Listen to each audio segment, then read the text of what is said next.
Well, we'll kick it off. Thank you, everybody, for joining us. My name is Brittany Sherman. I'm the CEO president for the Morgan Hill Chamber of Commerce. Thank you for being with us, city staff and team, and of course, the mayor. So I thought this would be nice to have just a kind of semi-informal Q&A. I know the town hall meetings have been going very well, and those are every Thursdays, I believe, right, Christina? At this point, every Thursday. And so this is kind of just a little fun Q&A one-on-one with the mayor, and then there's also city staff as well to answer any questions on the call might have that the mayor wants to call or phone a friend in for. Phoning a friend, yes. All right, well, I will kick it off to you and let you lead it. All right, well, thank you very much, Brittany, for organizing this. Really appreciate all the work that you're doing and the partnership that you're having with the city as well to help our businesses cope through this. Right now, we're all really focused on the medical emergency, but as you well know, the economic emergency that's going to be following shortly after and that we're seeing a little bit of right now is right on its heels. So really appreciate the partnership with the Chamber and helping our citizens and our businesses. So yeah, so again, welcome everybody. Thank you very much. I guess I should start off with giving kind of a little bit of an update of where we are in Morgan Hill. The county has not yet updated our numbers as far as current COVID-19 people that have COVID-19. Right now, we're still at 31 as of yesterday's numbers. And we are still sheltering in place and doing everything that we can to make sure that this disease gets stopped. But unfortunately, because there isn't a cure and there isn't a vaccine, really the only thing that's stopping the disease is really what we're doing right now. So really applaud everyone's efforts in making sure that we keep our social distancing and making sure that more people don't get sick. I can go over basically what we've done so far in the city. Actions that we've taken in response to the COVID-19 is we've declared a local emergency that allows us to do some emergency actions, apply for funding. We're also keeping track of all of our expenditures due to COVID-19 so that in the event we can apply for refunds from FEMA, we'll be able to do that. We'll be well placed to do that. So we've enacted also an emergency order prohibiting rent increases. That was something that we did in an emergency situation.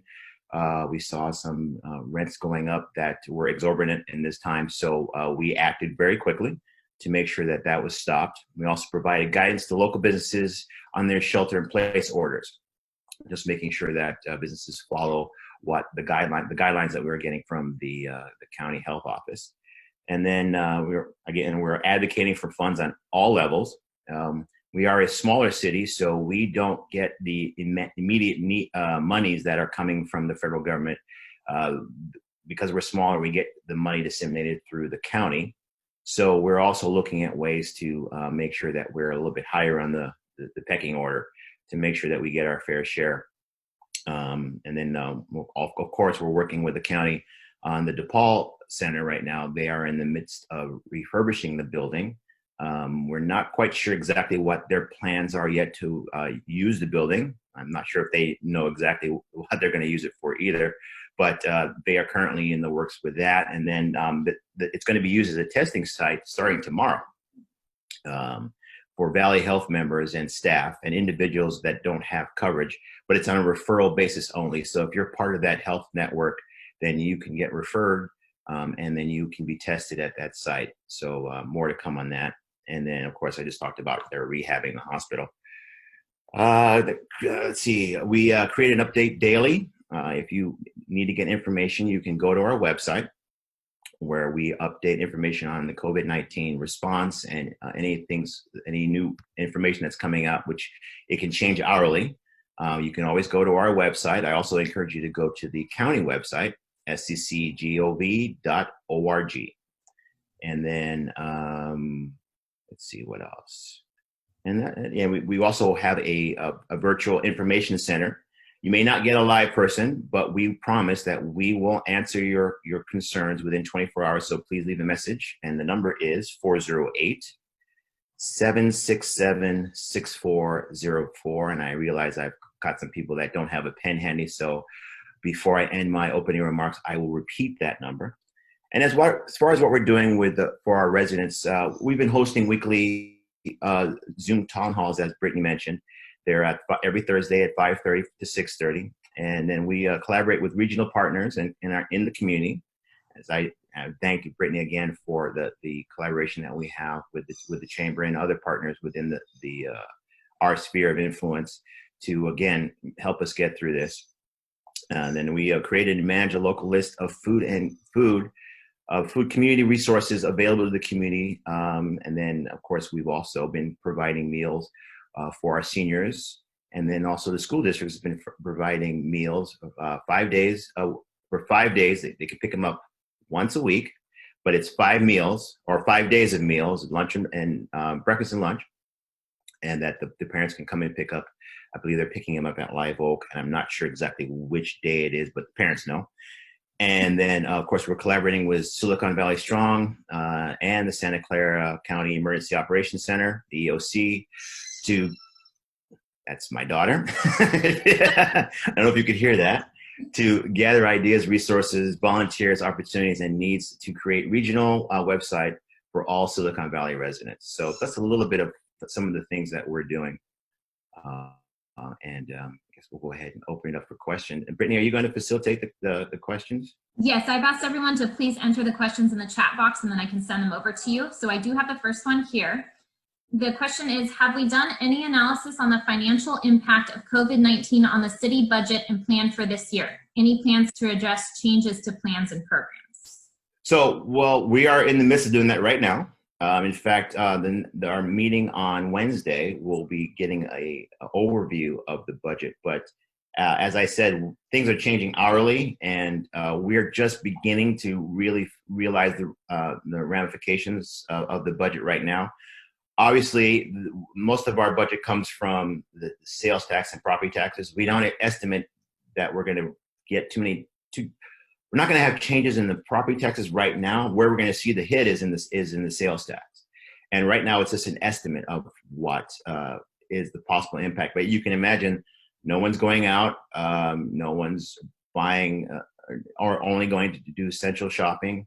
So we don't get a lot of tax revenue from all that. So we're definitely going to get a hit. But please stay tuned. As I said, we're going to be having our council meeting on Wednesday where we'll be discussing the overview of the budget. And Christina, did you want to touch on a little bit more on the budget? I'm putting you on the spot. I'm phoning a friend early.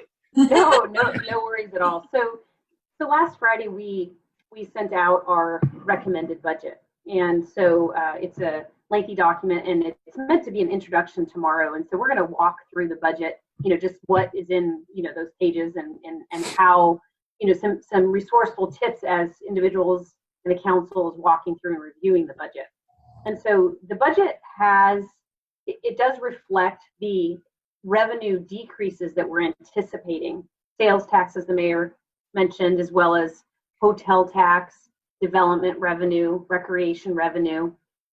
We have reduced some of our expenses in looking at those reduced revenues. However, between now and the time that council will adopt the budget, which is in June, we'll have additional expenditure reductions. And so encourage you to dial in tomorrow, 7 o'clock. We also have a community advisory group meeting this Saturday at 9, and we'll be focusing on the budget as one of the primary topics.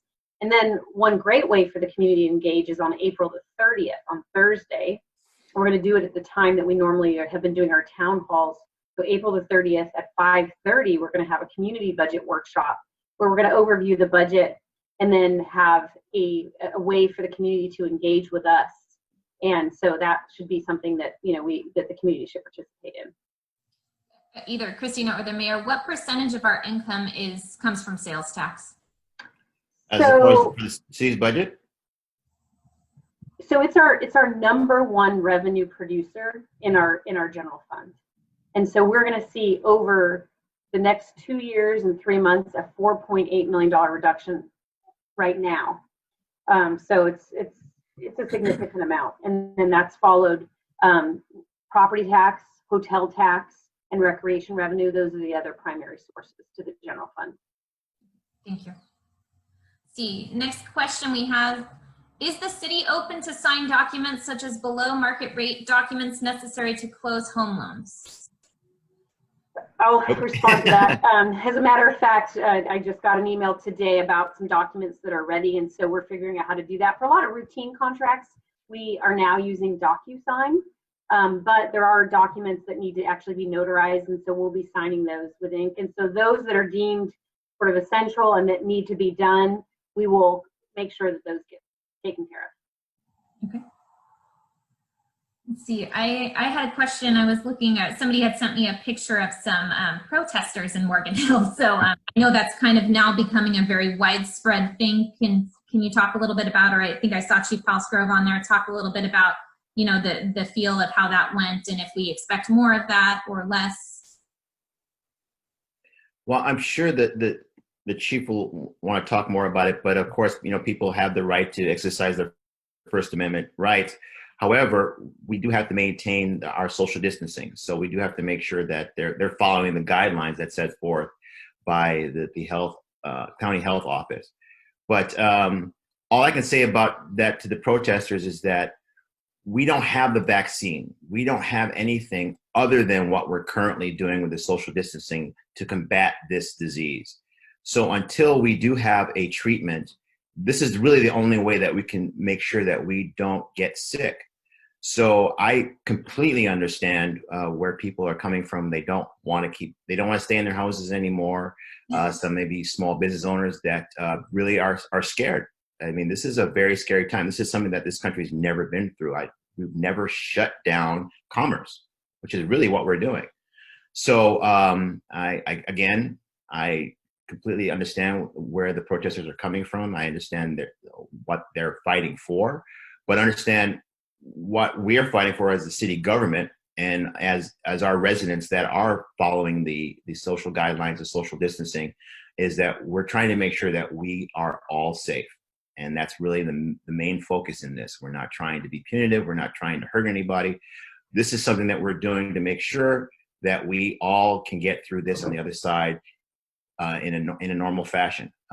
We don't want to release the guidelines and just have this blow up again, which would happen because, again, we don't have a vaccine. We don't have a treatment right now that will effectively mitigate this issue. So, and we have to follow the guidelines from the county and the state. This is not Morgan Hill saying you can't go out. This is right now, this is the county and also the state saying we have to maintain social distancing. Only essential businesses can be open.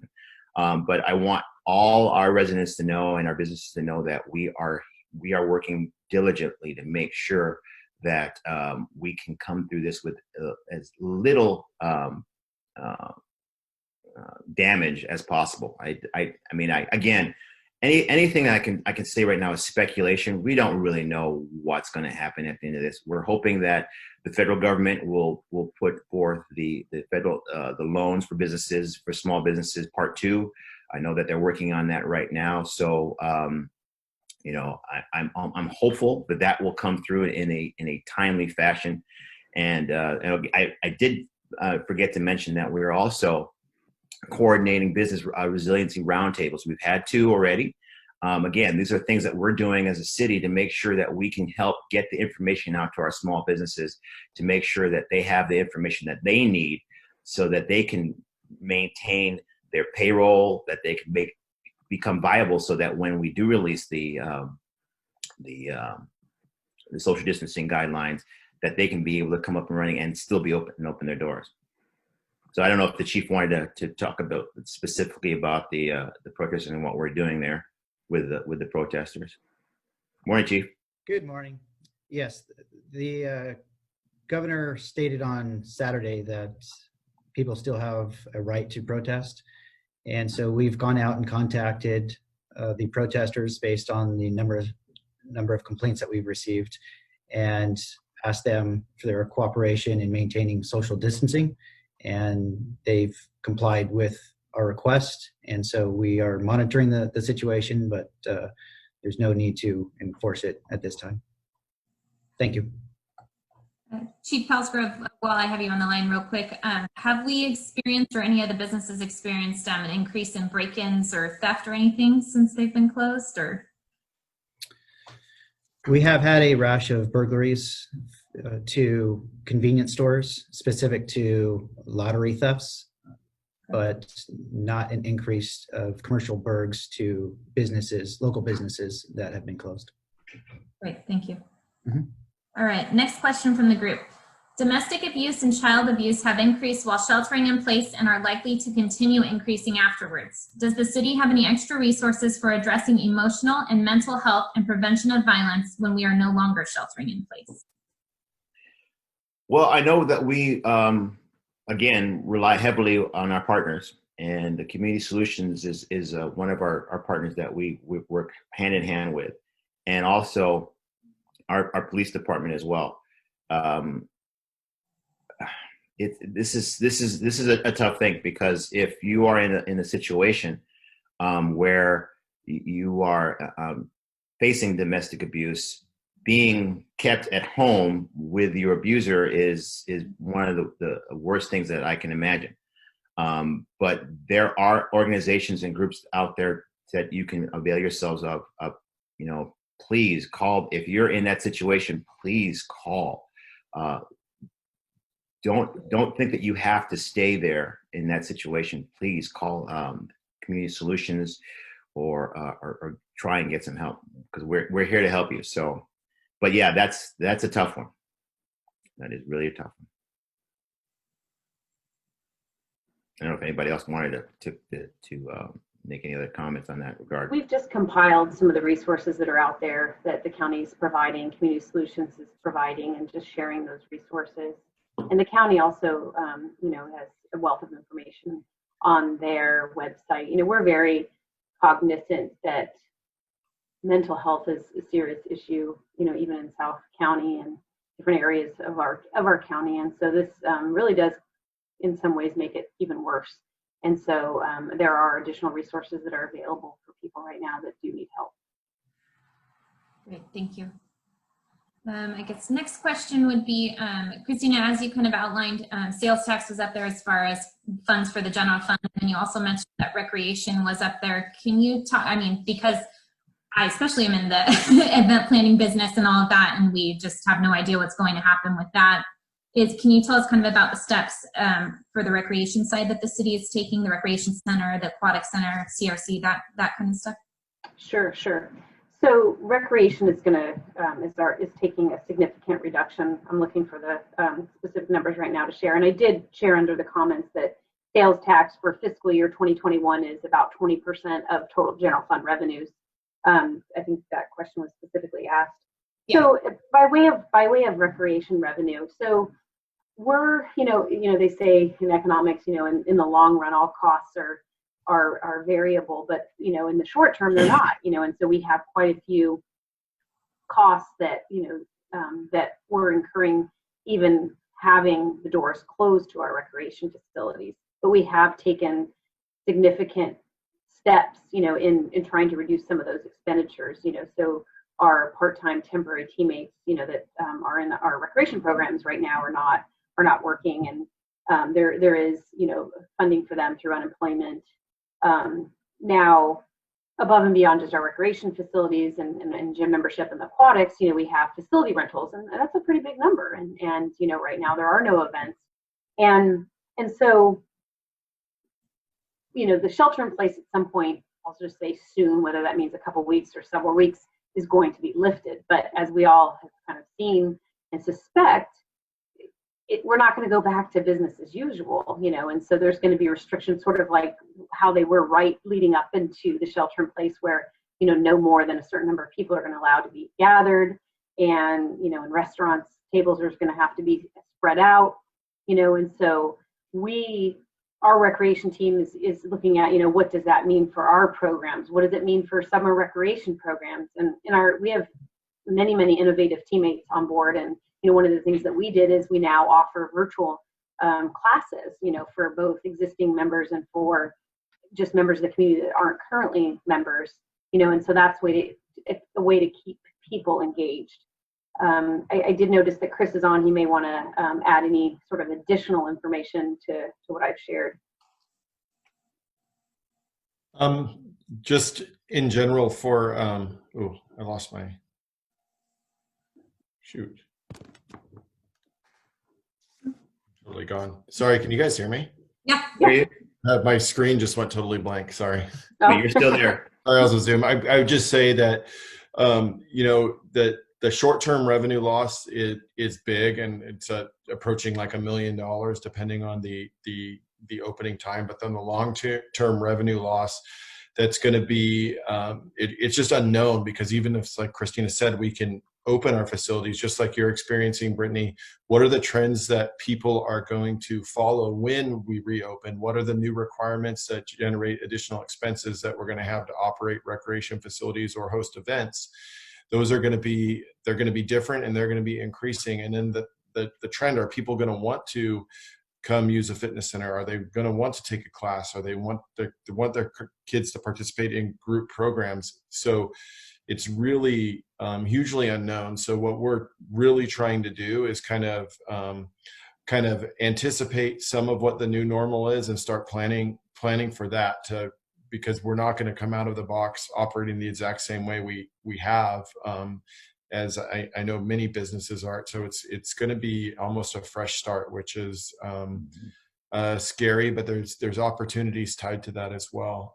So we're trying to anticipate and work towards that. I know the big thing is for us is all the people, our teammates and the community members, they miss each other. They miss that social interaction. And there's a lot of that happens in recreation as well as in our park spaces that people can't enjoy together. So that's a big hit to our community as much as the financial hit is. And I'd also like to make this is a little off topic, but it's kind of the same thing. Like to make a plug for the census. Christina gave us a report on 58% of us have responded. 58% of Morgan Hill residents responded to the census. And I believe Gilroy had 63%. 53. It was lower than ours. Was it lower than ours? Yeah. It is so important to make sure that you fill out the census. I know right now with all the things that are going on, the census may seem like a very small thing, but it will help us be positioned to really recoup some of the funds that we are expending on COVID-19, and also to help for future, for our police, our fire, our schools, to make sure that we get our fair share. So I would encourage all of you, as we are finding things to do, although I can't really imagine how many projects that I left in my house that need to be done, and I still haven't finished them.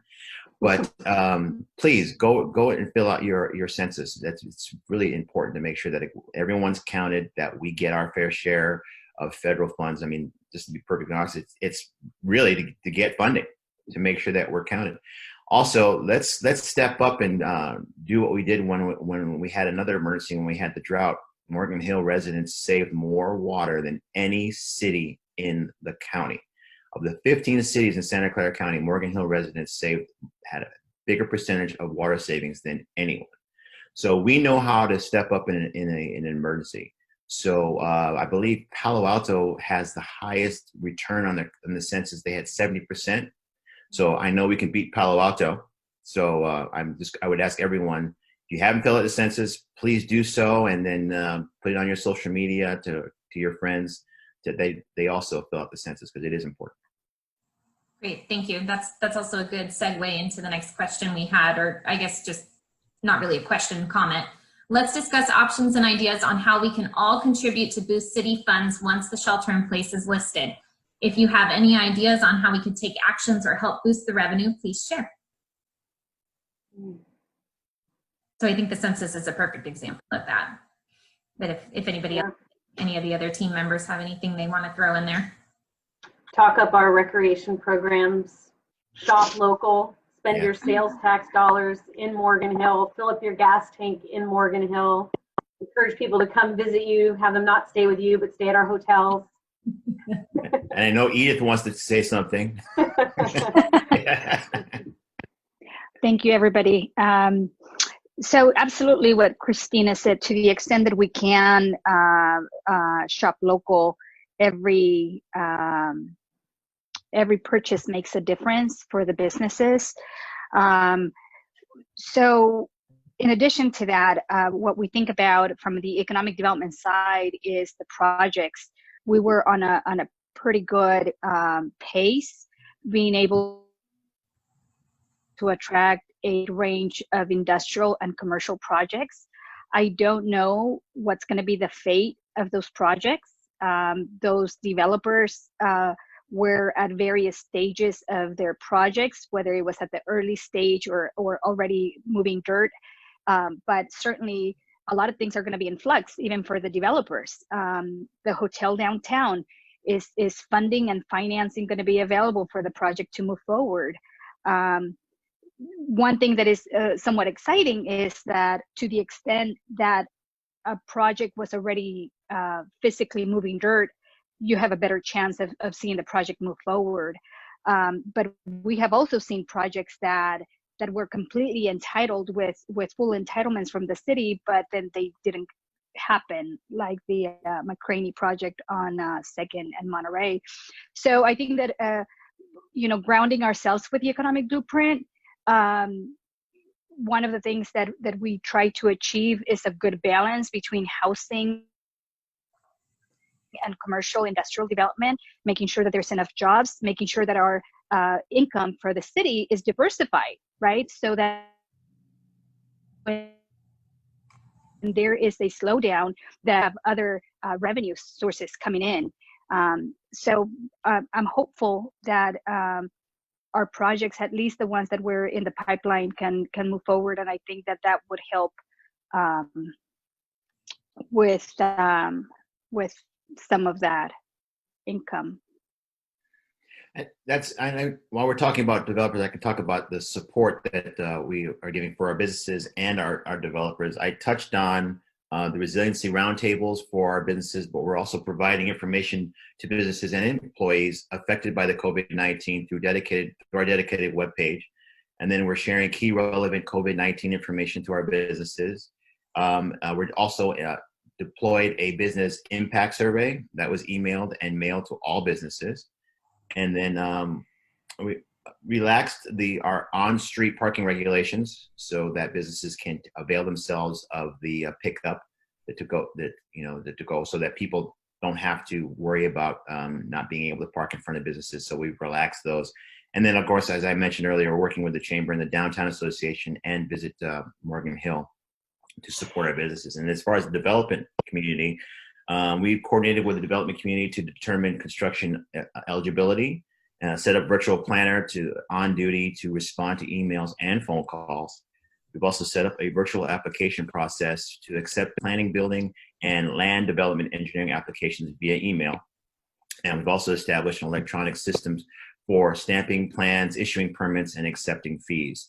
So we're doing everything that we can to make sure that we can continue to have business as usual. That's kind of impossible, but we're doing our best. And I know, Edith, you wanted to say something else.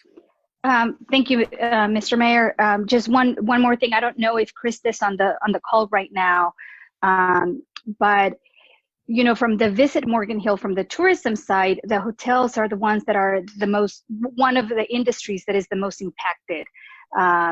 The hotels are at 20% occupancy, and some of them are, trying to consolidate guests. So definitely that industry is going to be one of the most challenged ones coming out of it.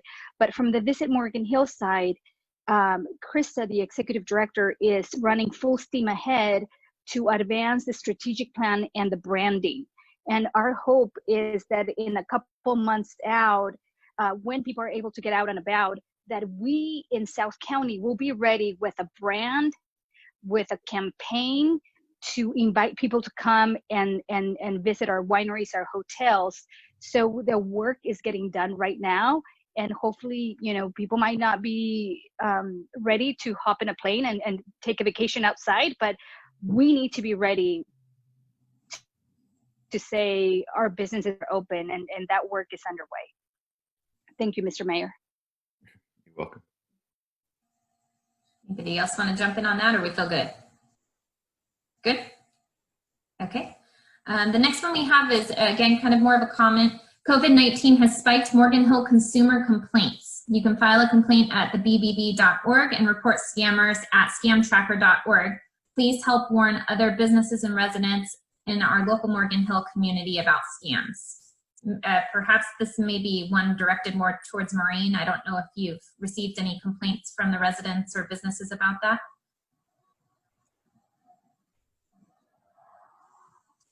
I was just unmuting. I directly have not. I think that our police department may have received some complaints, but I do know that's what we have heard as well, is that there are scams out there and that we have to be more careful. Thank you. Yeah, and I just would ask tell the residents that if they receive an email from what they think is a trusted source, just verify it. If it's from a bank, go directly to the bank's website. Don't click the link through any email that you may get, especially if you think it might be suspicious. But unfortunately, there are people that try to take advantage of situations. And when we are in such a scary time, people may put their guard down a little bit and click on links on emails that might get them in trouble. So just be a little bit more vigilant, especially when you're opening emails. And again, if you don't trust the source, if it's a bank or something that a business that you usually do business with, go directly to their website or call them. Thank you. Let's see, I had a question from Irene Chavez. She said, is there a current list of businesses open for delivery of products for us to network with? And I know through the chamber, we've done the takeout and delivery page, so it's easy to find the restaurants that are open, but as far as the businesses that are open, I'm not sure if anybody's started a log of that yet.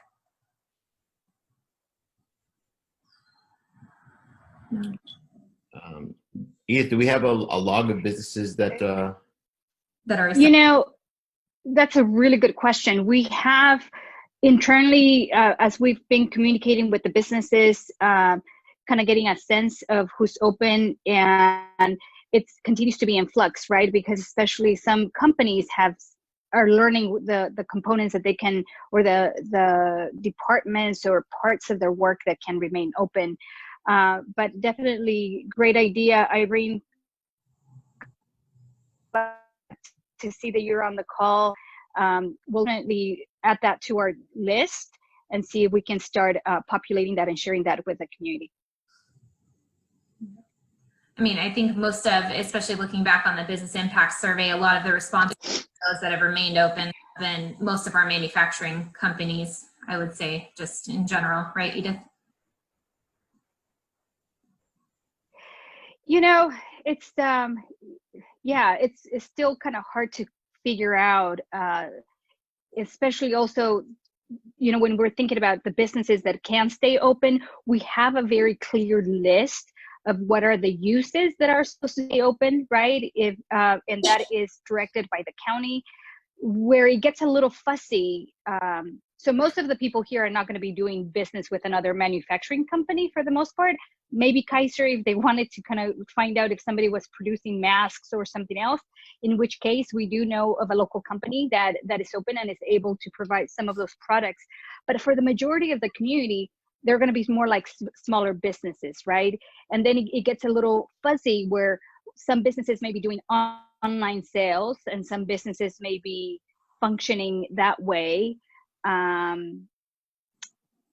And it gets fussy because in some cases, some of these businesses may not be necessarily identified as essential services. But to the extent that we can try to help with that inquiry. I think it would be good and helpful. Thank you. All right, next question. Sorry, Brittany, that was a bit of a roundabout. No, that's okay. Next question. With the advent of social media sites like Nextdoor, there appears to be quite a vocal backlash to development. Trammell Crow, Shoe Palace, Hale Avenue Extension, etc. This is creating a mixed message for businesses thinking of moving to Morgan Hill. How can we get more of the city on the same page? Well, one of the things that we can do to get the city on the same page is to make sure that there's as much information about development as we can get out there. with lack of information, people will fill the void with anything that they hear, and social media is famous for that. So I would just ask that if there's any information that people want to confirm, please, you can contact the city. You can sign up on our website for emails on any development that's going on in the city. You can ask us questions. I've fielded many emails regarding the projects that are going on. I completely understand where people don't want. Morgan Hill is a very unique community and unique in the way that I think we're more engaged than any community that I've ever lived in. Morgan Hill residents really know what's going on, and they care about what's going on. But where I think some of the issues come up is when they hear different messages. So we really need to make sure that we get the information out, that we can transmit that information, whether it be through email, our website. It's just important that if people want to find out information, it's there. We are more than willing to help them find that information. But that's really, I think, where we can really make sure that people understand and be as transparent as possible. And we're still learning. I mean, this is Zoom meetings are a new thing. I've become quite proficient at them finally. Christina's like going, yay. But this is a new norm. And we've had issues in the past of trying to get the information out. We're always looking at ways to get information out. But we still miss people. And I know Maureen wants to chime in. I'm not going to let her talk yet. I'm going to keep talking. So I'm communicating, Maureen. But no, I mean, again, this is something that is an issue. But we need businesses in Morgan Hill. We have to have businesses, especially in a time of an economic downturn.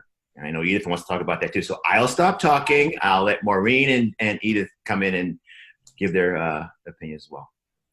I just have a brief comment that as much as the city provides good, solid information and tries to keep everybody informed, I think it's also good to remember that we all have a responsibility as people who have businesses here in Morgan Hill or may live in Morgan Hill to be educated and to have the facts ourselves. And it's time consuming, unfortunately, because there's a lot of information to digest and be aware of. But then when you do have the facts, and you hear wrong information being shared, to be, basically we're all part of this together. And so everyone in the community, especially our businesses too, need to help communicate the facts, the real information.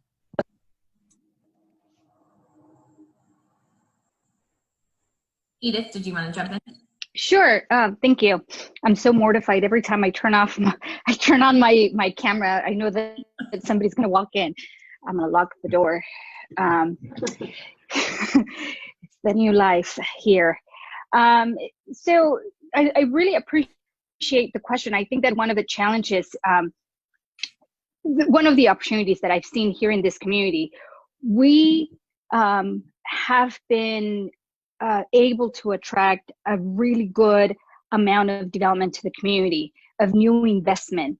And I realize that the community is having a reaction to that amount of development, and also to spec development, which is something that is not necessarily something we've seen here in a long time. So the unknown is very concerning to the community, right? I mean, I hear people say, yes, we want development, we just don't want a distribution center. So how do we, get to that place? We have to remind ourselves of two things, if I can leave you with two thoughts. One, the amount of investment that we've been able to attract hasn't been by chance. It hasn't happened just because, it was our time. We have worked hard to attract that investment, and it is to a great credit that this community has come together, the city council, the planning commission, and the community, in putting together an economic blueprint that identifies the goals and what we want out of this development. Two, I think that going forward, I think that there's going to be even more pressure to have clarity and to know what is it that we want. Developers have choices, projects, they need to find a right home. And I think that this is a time in our community to really come together and figure out what is it that we want. And when we want it as a community, we need to be very clear and we need to tell folks that we want it. I realize that there's a lot of concern with people that feel not comfortable speaking out at public meetings. We city get a whole bunch of emails from people saying, this is how I feel about this project, but I don't want to say it in public because I'm afraid. And I'm afraid for my business, and I'm afraid the rhetoric is not conducive to civil, the appropriate amount of civil discourse. It's just, it feels more like bullying. So that is not the community that we are, and that's not the community we want to be. So we need to find a way to provide for people to feel comfortable to speak up. And if we want the projects, as a community, we want the projects, then people need to speak up and give the council their voice so that the council can understand how the community feels as a whole. Because if they're just hearing from one side, it's very difficult to make those public decisions. So as hard as it might be, we do need to come together as a community and make a decision whether we want a project or not. I'll stop. All right, so next question that I have is, we know that the county put a moratorium on residential and commercial lease evictions. And then most recently, the city put a moratorium on residential rent increases. So I was just curious if there'd been, I don't want to say backlash, but any concern from property owners, or if there had been any small businesses that had then tried to not pay a lease and then had an issue with the property owner, and kind of how to deal with that if you're in that situation, or how it's been dealt with already. Maybe that's a Dawn question. We haven't gotten a whole lot of pushback from landlords. I think grumbling, acceptance would be the way that I would describe it. We've heard from a couple of businesses that have, where landlords have threatened eviction, and they've been given copies of the orders and the county's ordinance, and at least backed off for now. I think it's something we need to keep an eye on and monitor. But as of right now, we haven't heard about businesses or residents who are being forced from their homes or businesses.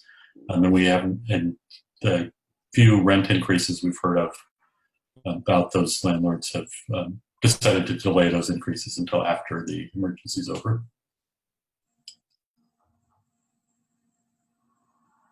Thank you, Don. As that's kind of both a residential kind of, well, that one's a residential one, the county is a residential and a commercial help. Can we talk about some of the things that the city is looking to put in place in order to help with the reopening of some of the businesses? I know Edith and I had talked about one or two things, but are there other things that the city is looking to put in place to kind of ease that transition and get the businesses back up and running with the sales tax as soon as possible? Edith, you want to address that question? Yeah, well, Edith is coming back online. I didn't answer the second part of your question, which is if people do have concerns, they can contact either through the phone number that the mayor is going to give out or through our report of concern on our city website. Thank you. And the question specifically is, what else are we doing to help with the transition of businesses coming back online? That's a good question, Brittany. I don't know necessarily. I'm thinking about it. I mean, you know, the conversations that we've been part of have revolved around downtown as a business district. We are having a couple of additional roundtables that are industry specific. So for example, for the manufacturing roundtable, we have Bay Area Manufacturing and Manix, which is a consulting firm, trying to kind of bring back a conversation on best practices for manufacturing companies. And so that's going to be instrumental for them. We are doing a resiliency roundtable on marketing and social media. While we are seeing an increase on online sales up to 20%, I think that there is that, small businesses in particular are really having a really steep curve in learning, right? How to be live in a digital world. I think that what we do worry about is that coming out of this, we're seeing survey responses of sales that are, more than 50% off or 50% down. How long those businesses can survive, I don't know. I think that it's going to change on an industry by industry. We do think about it, again, if we think about the restaurants, and we talked about this at the community meeting, community town hall, if the restaurants are going to have to distance tables going forward, then we're going to have to rethink the space and how do we support them. So I guess the ideas have to be kind of a little bit more micro in a business type that could be helpful to those businesses. Sorry, I don't have a better answer than that right now. No, that's great. I think the fact that people are thinking about it and trying to make plans and kind of seeing what other people are doing and what works and what doesn't and what might work, what might not. I think just the thought process behind it is good. I will say, there's a big conversation for us to have as a community. We are hearing of on the larger format retailers, they have different protections because their leases have probably better structure than a small business. But I do expect to see a bit of a shakeout with some of our shopping centers and some of those bigger spaces as well. There's a lot of unknown right now. So then I guess you say, Edith, that with the thought that perhaps some of those shopping centers may become vacant, unfortunately, in the next couple or few months, would there then be a shift, I guess, for economic development to kind of focus a little bit more on filling those? Or what we're hearing, because there's already for the bigger players, there's already letters that are coming out. The Rosses of the world have sent a letter to the landlord saying, this is how we're going to plan to restructure our lease. This is what's going to happen. Again, those shopping centers have different protections, especially for the anchor tenants and for the junior tenants. So the big tenant and then the smaller tenants. There's already protections in those leases. Like, for example, like if you as a shopping center owner, you're supposed to have your anchor tenant in place for me to be here, and that's the agreement that we have. If you lose your anchor tenant, then that kind of lets me out of my lease, sort of thing. So there's going to be a bit of change, and I expect that there's going to be some movement on those shopping centers. From a bigger macro level conversation, we're already planning on having a conversation about the fact that retail was a challenge in this community. We don't have enough homes, and therefore we wanted to create a policy that was going to prune the retail spaces. So it's, the conversation is just going to be here a lot sooner, and I think it's just going to also be more fluid for the next year or two. But yes, shopping centers will be a big component of the conversation. But it's not just shopping centers. I mean, we expect the same hit to happen on Main Street, on downtown, and on a lot of the other spaces as well. Thank you. And Don reminded me to give that telephone number for the virtual information call center. So this is your warning, everyone. Get your pen and paper. The number is 408-767-6404. Again, 767-6404, and we try to get to your message within 24 hours. Thank you. Let's see. I think we just had one more question and then kind of a fun thought to leave it off with if anybody didn't have anything else. So the last question that we received The 120-day payback after the shelter-in-place is lifted on missed rent payback is a big problem with the non-eviction ordinance. Is there a way to shorten that time? Well, that's probably a Don question, but I would imagine because that is a county ordinance, that would be up to the county to be able to change that time. Yes, I mean that's correct. But I would say a couple things about it. One is the ordinance applies to people, and I think for the businesses, this is probably most businesses that are impacted by COVID-19, and that's the reason for not being able to pay rent. So it's unfortunately for the business community, that's probably a large portion of our businesses. But the ordinance also says that people who are unable to pay their rent in full should pay what they can, and should work out and encourages people to work out a payment plan with the landlords, and that they should, the 120 days is really a maximum. So it's not that you should wait 120 days to pay the rent, but 120 days to fully make up for any lost rent. But in terms of altering that date, that would be up to the county. Thank you. Christina, I saw that you shared Jim's. I'm sorry, Jim, I missed that question earlier. Did you want to go ahead and tackle that one now?